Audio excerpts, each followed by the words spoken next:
topic, but I won't just tell you it. You guys have to guess the topic that I'm going to present. Okay, I'll give you some hints. The first hint is that the topic that I'm going to present prevents this ball from staying in the air. It actually pulled it down to the ground or to the earth. And also same thing with this imaginary apple. It pulled it towards the ground and prevents it from staying in the air. Do you guys have any guesses of what that is or why that happens? Well, if you guys guess gravity, then you guys are correct. So gravity is the Earth's gravity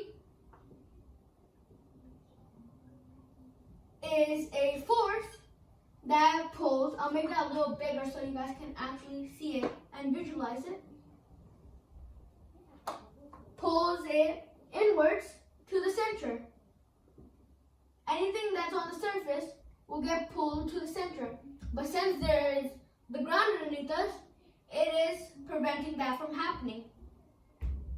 You can think of it as a barrier. So gravitational pull pulls everything to the center of Earth. Now since I have explained that, I actually have an experiment. So you can take a ball and a rubber band. You put the rubber band on the ball and then put your index finger between it, like this. So it can easily just hold up by itself. So the ball represents Earth. The rubber band represents the gravitational force or gravity. And then your finger represents you or yourself. So when you try to jump off Earth like this, the gravitational pull pulls you back. So you can't actually jump off the Earth like that.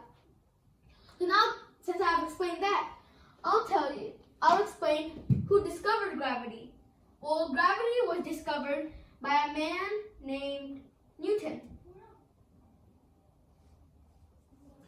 So Newton discovered gravity when he was sitting under an apple tree.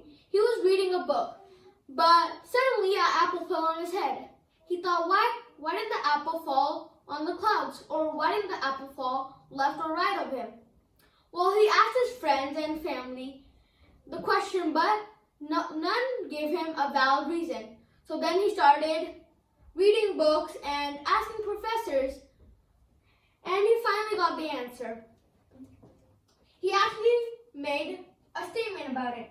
It was anything in motion, and I won't write it down, anything in motion will stay in motion unless an unstable force is applied to it.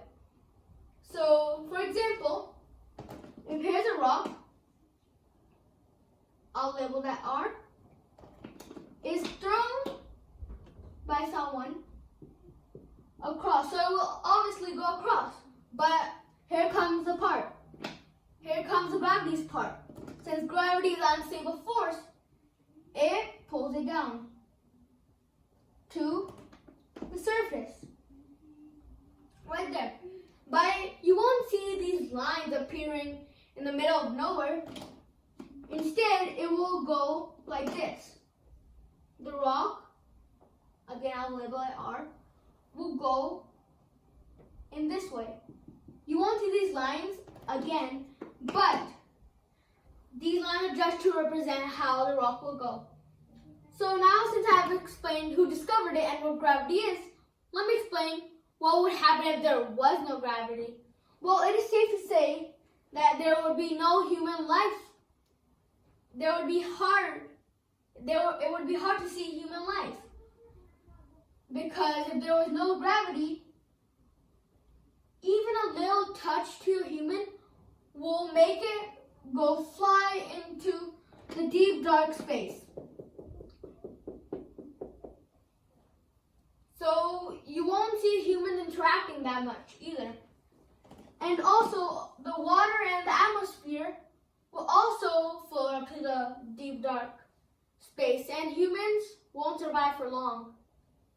So that is gravity. I hope you guys liked the video.